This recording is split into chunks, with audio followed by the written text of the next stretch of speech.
He hit her? A war hero? Get him out of my sight, now.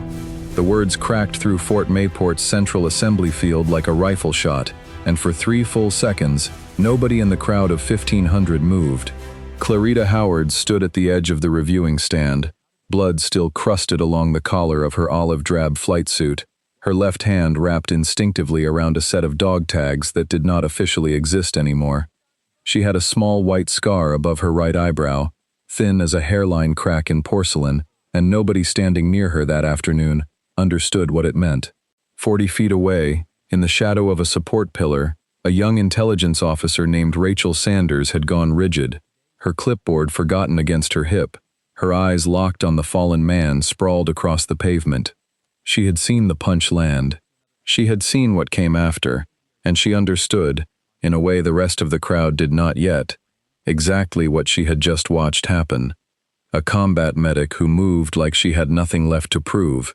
A woman the entire base was about to discover it had never actually seen. If you've never heard a story like this before, settle in, because this one earns every minute of your time. And if this is your first time joining us, welcome. We tell true stories about the people history almost forgot to notice, the ones underestimated, right up until the moment they couldn't be anymore. Now, let's get into it. 6 hours before Barry Reynolds hit the pavement in front of 1,500 troops, the sun had not yet cleared the horizon over Fort Mayport, and the base infirmary had not slowed down for it. Clarita Howards had been on her feet for 19 straight hours, the tail end of a rotation nobody else wanted, covering for a medic who'd gone down with dengue fever. Her scrubs carried a faint rust-colored stain along the left cuff, old blood from a corpsman's training laceration 2 shifts back that she hadn't had time to change out of. Her knee, the left one, the one she never talked about, had started its familiar ache somewhere around hour 14, and she had adjusted her weight onto the right leg without breaking stride, the way she did every single time, so smoothly that nobody around her ever noticed the compensation. She moved through the infirmary with a kind of unhurried precision that the younger staff mistook, at first, for detachment. Petty Officer Second Class Danny Reyes had been assigned to shadow her for 3 weeks, and had privately complained to a friend that Howard seemed cold, distant, like she was somewhere else even when she was standing right in front of you. He didn't know yet that the stillness wasn't distance, it was economy.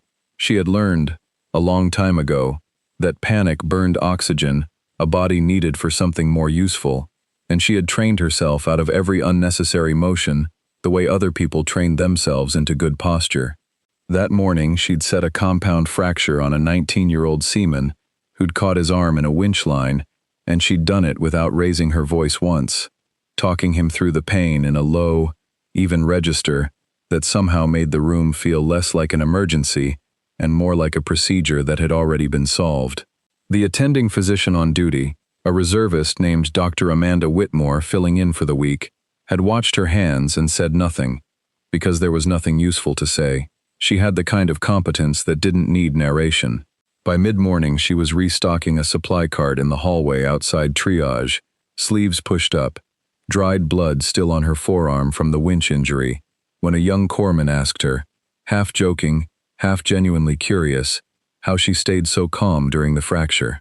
She'd shrugged and said something about repetition, about doing a thing enough times that your hands stopped needing your fear to move correctly. It was true.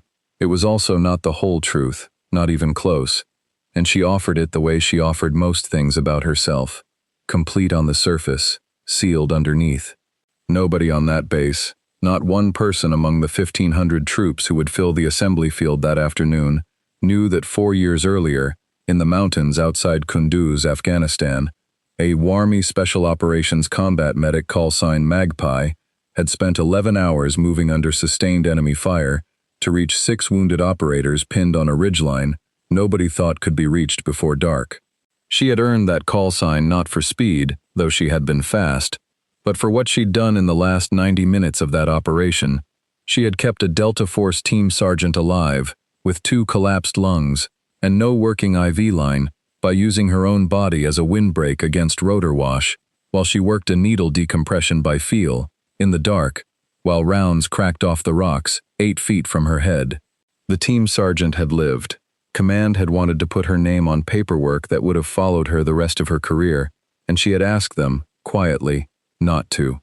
She didn't talk about Kunduz, not because it was too painful to speak of, though there were nights it visited her uninvited. She didn't talk about it because she had learned exactly what happened to people the moment a room found out what she used to be. The questions changed. The eye contact changed. The way people handed her things changed. As if competence were a costume they were suddenly afraid to see her take off. She didn't want to be listened to differently. She wanted, simply, to be useful in the room she was standing in, without an audience recalculating her worth in real time. Captain Barry Reynolds had run the medical division at Fort Mayport for 19 years, and in all that time, he had never once considered himself a cruel man. He believed, with the kind of conviction that had calcified past the point of examination, that rank existed because chaos was the alternative, that hierarchy, however imperfect, was the only thing standing between an operating room and disaster. He had built his entire career on the principle that certainty saved lives, and somewhere in 19 years of being right often enough, that principle had quietly mutated into something else, the conviction that being questioned was itself a kind of danger. He wasn't wrong about everything. He'd caught real errors by trusting his gut over a junior officer's hesitation more than once. But the same instinct that made him decisive had started making him deaf, and he had stopped noticing the difference between authority and volume. He had a habit, small and almost unconscious, of addressing junior medical staff by rank alone, stripping the human name off them the way you'd strip a label off a supply crate. Efficient, impersonal, final. He did this to Clarita Howards the first week she rotated through his division, calling her corpsman, even after her file made clear she held a higher qualification than that. She never corrected him. She'd decided a long time ago it wasn't a hill worth the daylight. The inciting moment came 3 days before the assembly, in a triage bay crowded with heat casualties from a training exercise gone sideways in the afternoon sun. A young sailor named Marcus Whitfield had been triaged as stable, color still decent, vitals within range on the monitor, except Clarita Howards, moving past his gurney with a stack of chart folders in her hand, stopped for 1/2 second longer than the walk required. She set the folders down without a word, pressed 2 fingers to the inside of his wrist, and felt what the monitor hadn't caught yet, a pulse quality gone thin and thready underneath numbers that hadn't updated. She called for cold saline and a second line before the resident on duty had even looked up from his clipboard. Whitfield's pressure crashed 4 minutes later, exactly where she'd said it would. She had him stabilized before Reynolds arrived to ask what the commotion was. She stepped back from the gurney, the moment the resident took over, folded her hands, and said nothing about it. Nobody thanked her. She hadn't been standing there for the thanks. But Rachel Sanders had watched the whole thing from the supply doorway, and she filed it away the way she filed away everything, quietly, and for later. The public confrontation happened 2 days after that, in the main corridor outside the infirmary, in front of a rotating crowd of maybe 30 personnel, waiting on sick call. Reynolds had received the incident report on Whitfield, filed correctly, filed on time, but filed under Howard's name instead of the resident's, because that was simply how it had happened. He found her restocking gauze at the nurse's station and set the folder down hard enough that the sound cracked through the corridor. "You do not diagnose patients in my triage bay," he said. "You are a technician. You take vitals, you follow orders, and you do not decide what a monitor is telling us." His pulse quality had changed, Howard said, not looking up from the shelf. "The monitor hadn't caught it yet. I flagged it to the resident, and he agreed." "You flagged it after you'd already started treatment," Reynolds said. "That's not flagging. That's practicing medicine without the rank to back it. I've been trained to recognize hypovolemic shock before it shows up on a screen," she said, and her voice stayed level, the same tone she used to tell a family a diagnosis they didn't want to hear. "I'd make the same call again." Something in his face tightened.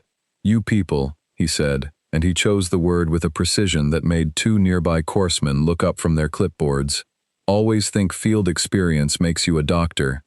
It doesn't. It makes you dangerous." He told her she'd be written up for insubordination, that her next infraction would mean suspension, that she'd report to his office at the end of shift, to discuss whether she belonged in his division at all. She did not raise her voice. She did not look away from him either. "I'd prefer to finish restocking first," she said. "There's a supply shortage coming into the weekend, and someone should be ahead of it." The stillness in her, standing there while he stood over her, wasn't submission. It was something the corridor recognized before it could name it, the particular quiet of a person who has been shot at and has decided a hallway argument does not qualify as danger. Reynolds felt it too, though he couldn't have said what it was. Something in the set of her shoulders didn't move the way subordinate shoulders were supposed to move. He told her again to report to his office, turned, and walked away, and the corridor exhaled without quite knowing why it had been holding its breath. The assembly that afternoon had been scheduled for weeks, a joint ceremony welcoming a rotating detachment of Navy SEALs through Fort Mayport en route to a classified follow-on assignment, with base leadership and visiting brass filling the reviewing stand. 1,500 personnel stood in formation under a sun that hadn't dropped an inch of its heat since morning. Clarita Howards was there in a support capacity, medical standby near the edge of the field, still in her flight suit from an earlier transport run, dried blood at her collar that she hadn't had time to address. Barry Reynolds found her there before the ceremony began, apparently unwilling to let the corridor exchange rest until end of shift. He crossed the field toward her with the folder still under his arm, and whatever had been simmering in him for 3 days came up fast and ugly in front of witnesses he hadn't accounted for. Junior officers, visiting SEAL personnel, a scattering of enlisted troops close enough to hear. He said something about insubordination, about her overstepping, about people like her needing to be reminded where the line sat. She said, evenly, that she'd be happy to discuss it after the ceremony. He didn't want to wait. What happened next took less than 2 seconds, though everyone who saw it would later describe it as though it had unspooled in slow motion, his hand coming up, an open palm strike that connected across her jaw with enough force to snap her head sideways, and the words that came out of him in the same instant. "I'm a Navy SEAL. You don't put your hands up to me." He was not, in fact, a Navy SEAL. He had served in a support billet attached to a SEAL logistics unit decades earlier, and had let the distinction blur over the years into something closer to what he wished it had been. But in that moment, in front of 1,500 troops, the claim landed like a threat wearing the shape of an excuse. Clarita Howards' head came back around slowly. There was no scream, no scramble, no visible flinch of fear, only a recalibration, fast and total, the kind of shift a body makes when 19 years of discipline briefly steps aside to let 4 years of something older take the wheel. Her right hand came up in a single unbroken arc, and the strike that followed carried none of the wildness of a civilian swing. It was economical, targeted, the kind of motion that had been drilled into muscle memory on a training mat somewhere that no longer officially existed on paper. Barry Reynolds hit the pavement and did not get back up. For 3 full seconds, the entire assembly field went silent. Then a man broke from the SEAL detachment near the reviewing stand and started running. Not toward Reynolds, but toward her. He was a command master chief named Daniel Pharaoh, 44 years old, 22 years in the teams, and he was moving with an urgency that had nothing to do with the man on the ground. He stopped 3 feet from Clarita Howards and simply stood there for a moment, not breathing, staring at the small white scar above her eyebrow and at the way she'd already turned her attention to Reynolds, checking his airway with clinical detachment, even as her own knuckles bled. Then Pharaoh did something nobody standing near him expected. He came to attention, and he saluted her, in the middle of a formation field, in front of 1,500 troops who had no idea what they were witnessing. "Magpie," he said, loud enough for the row behind him to hear. "Jesus Christ, Magpie." The name moved through the nearby ranks like static electricity, whispered person to person, before anyone fully understood what it meant. Rachel Sanders, watching from the edge of the field where she'd drifted after the corridor confrontation 2 days earlier, felt something settle into place. The memory of Whitfield's gurney, the way Howards' hands had known things before the monitor did. It made sense now, in the way a shape makes sense once you're finally looking at it from the right angle. Pharaoh's reaction wasn't performance. He had been on that ridgeline outside Kunduz 4 years earlier, one of the 6 wounded operators she'd reached under fire, though he hadn't been the one with the collapsed lungs. That had been his team sergeant, a man named Rourke who owed his continued existence entirely to a combat medic he'd never gotten to properly thank, because she had transferred out before he'd recovered enough to find her. Pharaoh had spent 4 years wondering what had happened to the medic who'd used her own body as a windbreak in the dark, while rounds cracked off the rocks around them. He had never expected to find her checking a fallen officer's pulse on a base in the American South. Reynolds groaned and stirred on the pavement, and the reveal did not end the story. It only opened the door into what came next. Within 90 seconds, the assembly field had transformed from ceremony into triage without anyone giving the order.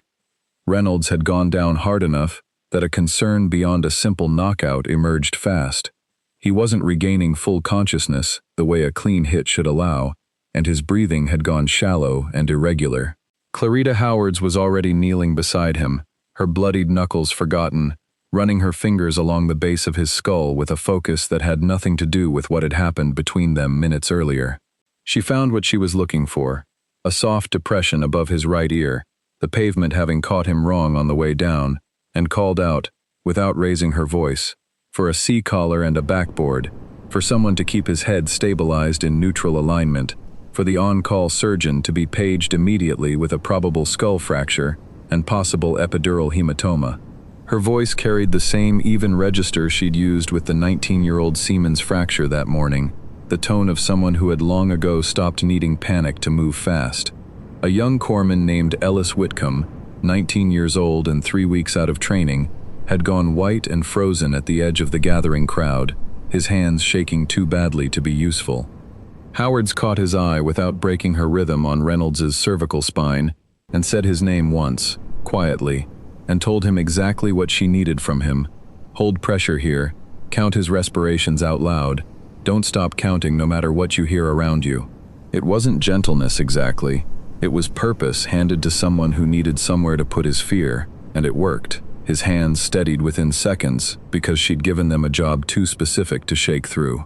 The base surgeon, Dr. Amanda Whitmore, the same reservist who'd watched Howard set the winch fracture that morning without comment, arrived at a dead run and found a scene already organized, vitals already called out in clean intervals, a peripheral IV already running, and she made the decision in about 4 seconds to simply defer to whoever had already stabilized the patient, rather than waste time reasserting a hierarchy the moment didn't have time for. She knelt beside Howards and asked for a rundown, and Howards gave it in 11 seconds flat: Glasgow Coma Scale score, pupil response, mechanism of injury, time since impact. The kind of report that told an experienced physician everything she needed without a single wasted syllable. Command Master Chief Pharaoh didn't step back into the crowd once his initial shock passed. He crouched on Reynolds' other side and helped hold the backboard steady, his hands moving with the same unthinking competence as hers. 2 people who'd once worked triage together on a mountainside, falling instantly back into rhythm without needing to discuss it. When a second casualty emerged from the panic in the crowd, an older chief petty officer who'd gone down with chest pain, the heat and the shock of the moment proving too much for a heart already under strain, Howard split her attention without splitting her composure, directing Whitmore to take point on Reynolds while she moved 4 feet to the second man, checked his pulse, recognized the pattern of a cardiac event rather than simple heat exhaustion, and called for the crash cart already being wheeled out from the infirmary 200 yards away. She worked both patients for the better part of 11 minutes before additional medical staff arrived to relieve pressure, and in that time she made 3 decisions that would later be studied in the base's after-action review: the choice to prioritize cervical stabilization over speed in moving Reynolds, a call that likely prevented a secondary spinal injury, the decision to run the chief petty officer's cardiac case with sublingual nitroglycerin from her own kit, rather than wait the 90 additional seconds for the crash cart, buying critical time, and the choice to keep Ellis Whitcomb on task, rather than swap him out, understanding that a scared corpsman given a real job would perform better than a calm one standing idle. Barry Reynolds was airlifted to the Regional Naval Hospital 2 hours later, stable, with a hairline skull fracture and no bleed. The outcome Howards' early intervention had almost certainly ensured. The chief petty officer survived his cardiac event and would later credit the sublingual nitroglycerin, administered within 90 seconds of onset, with saving him the worst of the damage. Through all of it, she never once looked up to see who was watching. The field had gone from panic to order around her without her needing to be told which mattered more. Command Master Chief Daniel Pharaoh found her 3 hours later, alone, sitting on an equipment crate outside the infirmary's rear entrance. Her hands finally still, her knuckles cleaned and taped. The flight suit finally traded for a fresh set of scrubs.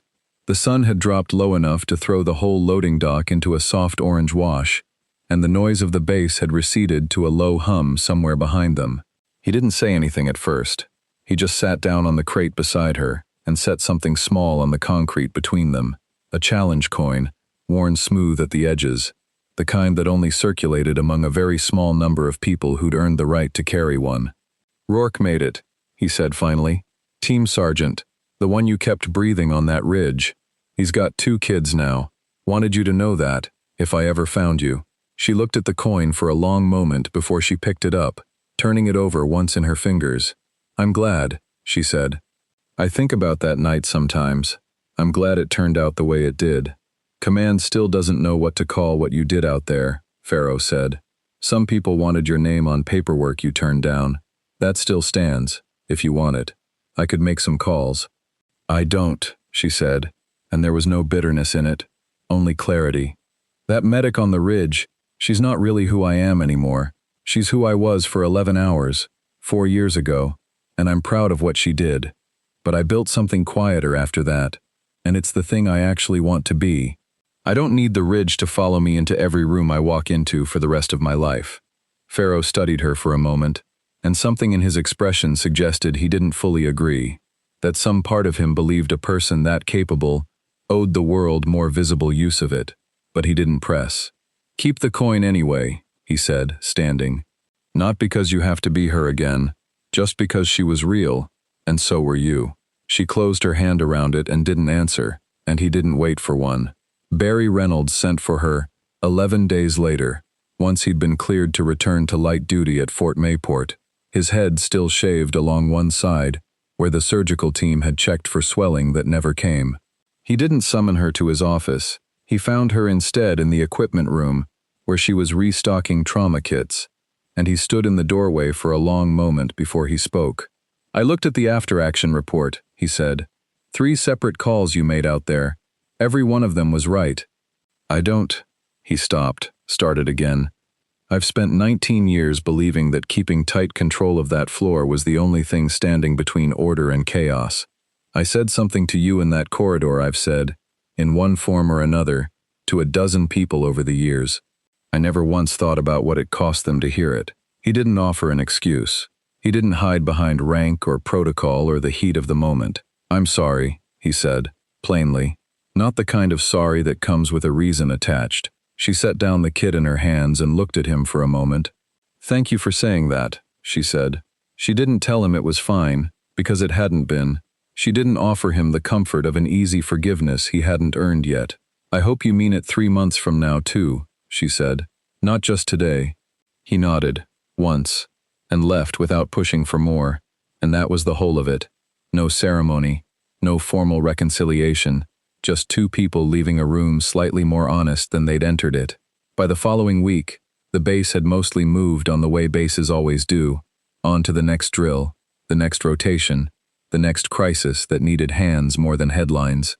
Clarita Howards picked up a clipboard on a Tuesday morning and walked her rounds through the infirmary the same way she always had, checking a bay here, adjusting a drip there, moving through the fluorescent hum of the corridor with the same unhurried precision that had once been mistaken for coldness and was now, quietly, understood by the people around her as something closer to mastery. Danny Reyes didn't complain about her distance anymore. He watched her work, instead, the way you watch someone you've finally learned to see correctly. The world around her kept moving the way it always did, indifferent, continuous, full of people cycling in and out who had no idea what had happened on that field 3 weeks earlier. She had never needed them to know. She only needed to be standing somewhere she was useful, and at Fort Mayport, in that infirmary, She knew exactly where that was. There's something in Clarita Howards' story that stays with you long after it ends, and it isn't the punch, and it isn't the salute that followed it. It's the 11 minutes that came after, the part where nobody was watching for a reveal anymore, and she kept working anyway, because that was never what she'd been doing it for. We build our categories fast, almost without meaning to. We look at a set of bloodied scrubs, a quiet voice, a woman who doesn't correct the wrong rank when someone uses it, and we decide, often in less than a second, what that person is capable of and what they are not. We rarely get proof of how wrong we were. Reynolds got his proof on a pavement at Fort Mayport, delivered by a woman who had spent 4 years trying not to need it delivered at all. The scar above her eyebrow, the call sign whispered across a formation field, the coin she keeps but doesn't need, none of it was ever the point. The point was always the 11 minutes. The kind of integrity that doesn't perform for the room, doesn't wait for the room to notice, and doesn't stop when the room finally does. If this story stayed with you, share it with someone who needs a reminder that the quietest person in the room is sometimes the one holding everything together. And if you haven't already, subscribing takes about 2 seconds, and it means you won't miss what comes next. These stories exist because you keep showing up for them. Thank you.